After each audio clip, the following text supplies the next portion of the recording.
नमस्कार, आप देख रहे हैं वीके न्यूज और मैं युधिष्ठिर उपाध्याय। पिछले कुछ घंटों से कश्मीर घाटी में हड़कंप मचा हुआ है। लगभग 75,000 से अधिक सुरक्षा बलों की तैनाती से पूरी घाटी छावनी में तब्दील हो चुकी है। तो वे कश्मीर के नेताओं में बेचैनी इस कदर है कि ना तो रात में उनको नींद आ रही है और ना ही दिन में चैन।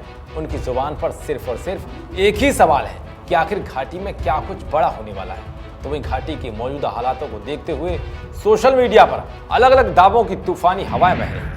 इसमें कोई 35 से हटाने का दावा कर रहा है तो कोई जम्मू कश्मीर में परिसीमन कराने की बात कह रहा है। यहां तक कि कई ऐसे दावे भी सामने आ रहे हैं जिसमें कहा जा रहा है कि जम्मू कश्मीर पुलिस के जवानों को हथियार जमा करने को कहा गया है और उनकी जगह सीआरपीएफ कर्मियों की तैनाती की जाएगी। खैर, इन सब बातों को देखते हुए कई सवाल उठ रहे हैं, जिसमें सबसे पहला सवाल वो उठ रहा है जो काफी सुर्खियों में है कि घाटी में क्या कुछ बड़ा होने वाला है। सवाल यह भी है कि आखिर अचानक से कश्मीर घाटी में ऐसा माहौल बना क्यों?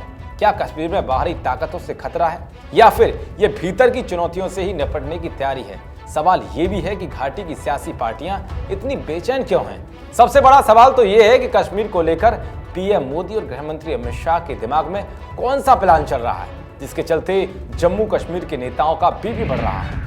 इन सारे सवालों को हवा दी एक एडवाइजरी लेटर ने और महबूबा के मिशन मिडनाइट ने। एडवाइजरी लेटर के बारे में तो आपको पता होगा कि जिसमें गृह विभाग ने कल यानी कि 2 अगस्त को एक लेटर जारी करते हुए अमरनाथ यात्रियों को सलाह दी थी कि वो अपनी यात्रा को जल्द से जल्द खत्म करें और जितनी जल्दी हो सके घाटी को छोड़ दें। लेकिन अब आप सोच रहे होंगे कि महबूबा का मिशन मिडनाइट है क्या? तो आपको बता दें कि घाटी में हलचल के माहौल के बीच जम्मू कश्मीर की पूर्व मुख्यमंत्री महबूबा मुफ्ती ने आधी रात नेशनल कॉन्फ्रेंस के अध्यक्ष फारूक अब्दुल्ला से मुलाकात की और घाटी के दूसरे नेताओं के साथ राज्यपाल सत्यपाल मलिक से मिलने पहुंची। जिसके बाद उन्होंने कहा कि हमने राज्यपाल सत्यपाल मलिक से मुलाकात की और उनसे अफवाहों को दूर करने का अनुरोध किया, जिसकी वजह से घाटी में दहशत का माहौल बना हुआ है। तो वहीं राज्यपाल सत्यपाल मलिक ने नेताओं को शांत रहने और अफवाहों पर ध्यान न देने की सलाह दी है। आपको ये बता दें कि कश्मीर घाटी में केंद्र सरकार ने वायुसेना को भी हाई अलर्ट पर रखा है, जिसके बाद से ही वायुसेना लगातार घाटी में पेट्रोलिंग कर रही है।